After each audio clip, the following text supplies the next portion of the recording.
into. Okay. Manuel, Hello. thank you for your time. It is my great pleasure to have a time to have an interview you. This is the interview for the Anti-Aging Journal. We publish this twice, I don't know, 6 times a year. Okay. And I interview a very distinguished researcher all over the world. And you are so famous in this field. Thank you. So in the series that I just the last time I have interviewed David Sinclair, and before him I interviewed the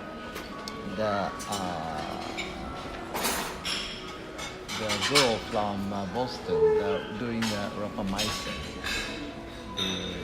What's the name of her? She just dropped off from the Novartis. Okay, I forgot anyway. So I have learned there are now 3 major anti-aging approach. One is a very traditional based on the calorie restriction like a metformin or rapamycin.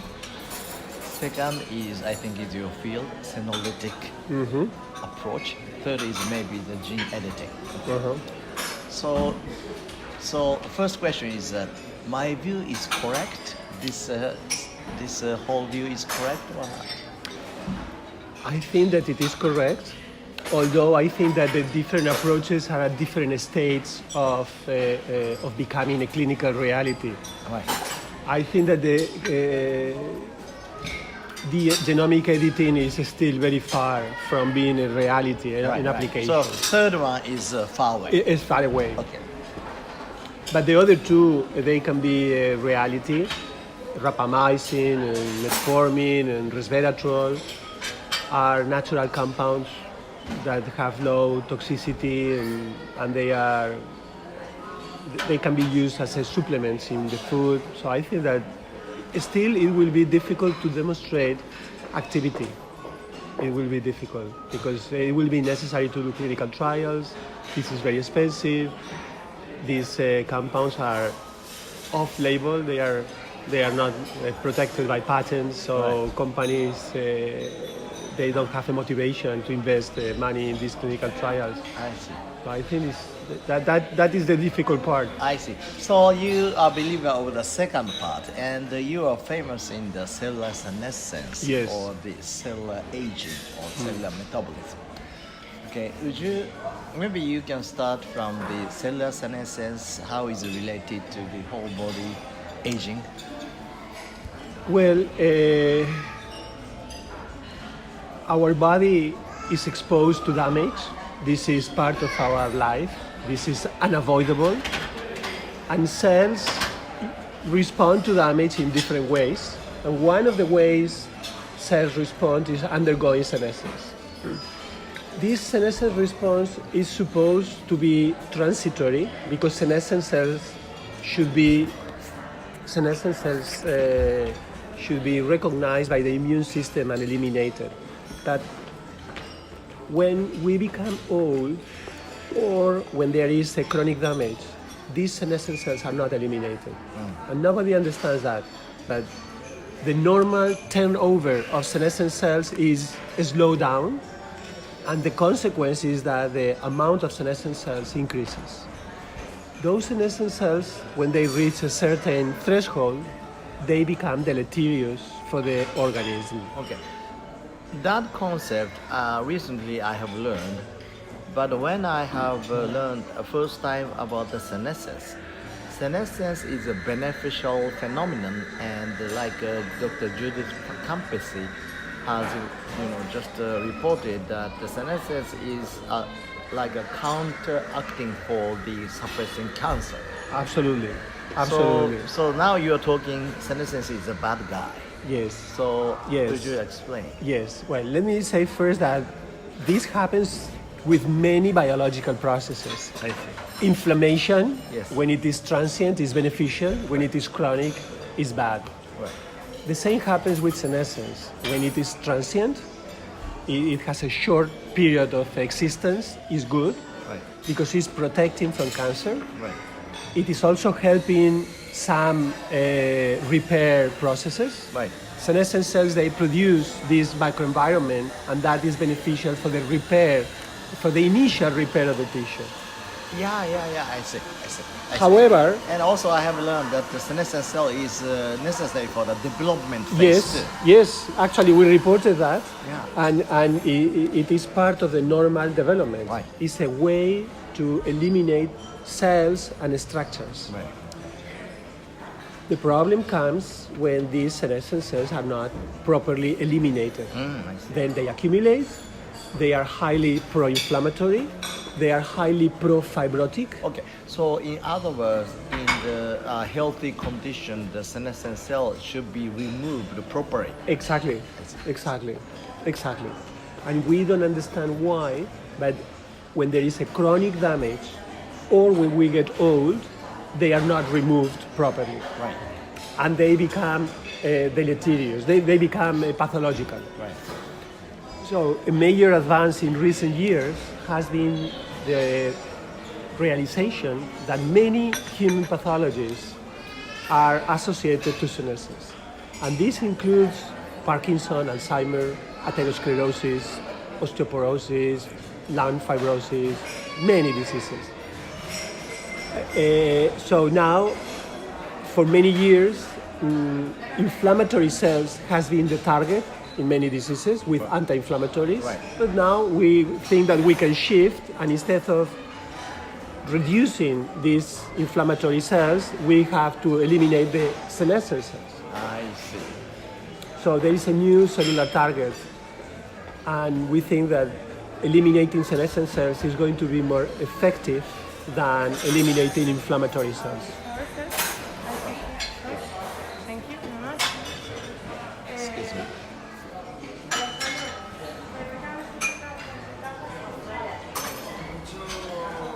I see.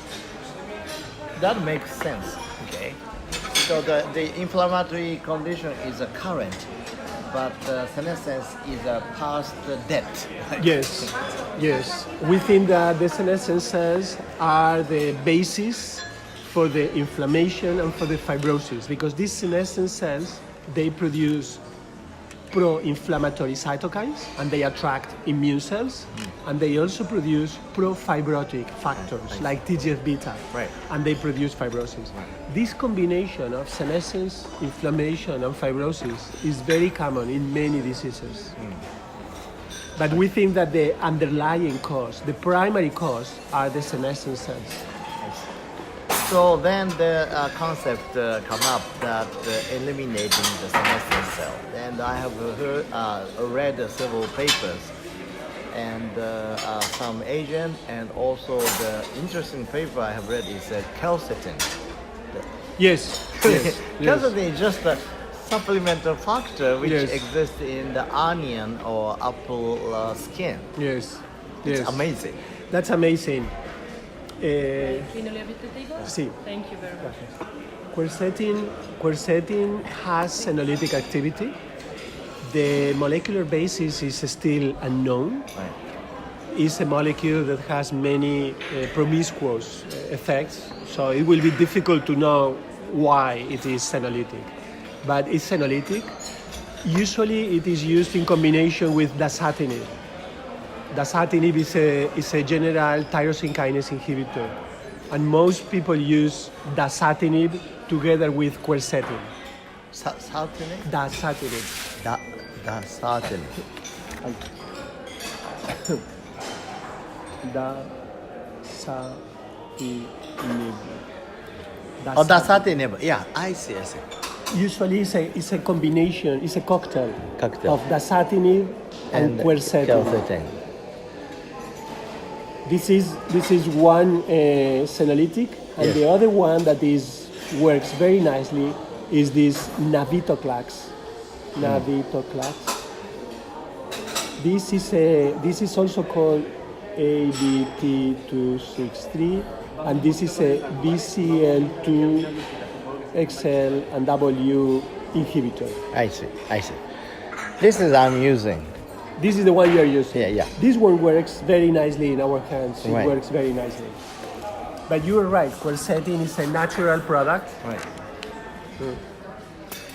So when the phenolic agent is targeting, you can remove the The senescent cells from the pathology. the pathology. Then why that tissue is rejuvenated or the avoid aging process? That is not clear. The observation is that when you treat animal models with these compounds, the amount of senescent cells is reduced and the function of the tissue is recovered. But exactly what happens is not clear. These compounds, they kill the senescent cells, but then what happens after that is not very clear. It's not clear if macrophages go there and eliminate the dead cells. It's not clear if the surrounding tissue proliferates. It's not well studied. This is very recent. It's only 2 or 3 years ago, and it's not known. You know the disease condition called GVHD, graft host versus disease. After yes, bone marrow of course, transplantation, yes. We are the expert of GVHD, especially eye condition, and we define the GVHD is of course an inflammatory disease, but also an immunological disease, but also aging disease. Because my colleague Yoko Ogawa has observed that the cilia of this GVHD patient develop white. And Only this. Only, not not all of the. Actually, later on, found out everywhere. Okay. So, GVHD is a kind of accelerated aging disease. Okay. So we pay attention to the senescent cell. A lot of accumulation. So according to your theory, it makes sense because that's a big inflammation. Yeah. And the senescent cell is accumulating. Yeah. So not targeting the inflammation, but targeting the senescent cell, this. Yeah. Amazingly, it almost solved the GVHD. How is he killing the senescent cells? Using a Navito class. Is this published with the? No. And then I have a question. When we submit a paper, the reviewer says, "Oh, this is related to the immunological condition. You are not sure about the senescence is really the phenomenon." So we had a hard time to be accepted that paper. So you don't have any problem of such a reviewer? Oh yes, all the time. All the time. It does it. So what happened with this paper? So you had a paper saying that this is produced by senescent cells. GVHD is an aging disease, which is already published, but now we are trying to reduce the GVHD condition by immunosenescence clearing. By using navitoclax, using this ADT. Yeah, I think so. So I'm not sure about this, but BCL2 target. Yes. So you are killing this with the. You are killing these cells. Yeah. Okay. But this is not published yet. Not yet. This is very interesting. Very. Which patients develop this when they have a bone marrow transplant? 50% of after the bone marrow transplantation, they develop to some extent. And these are people that have a bone marrow transplant because they have cancer, or why? They have cancer or they have a very severe rheumatic disorders.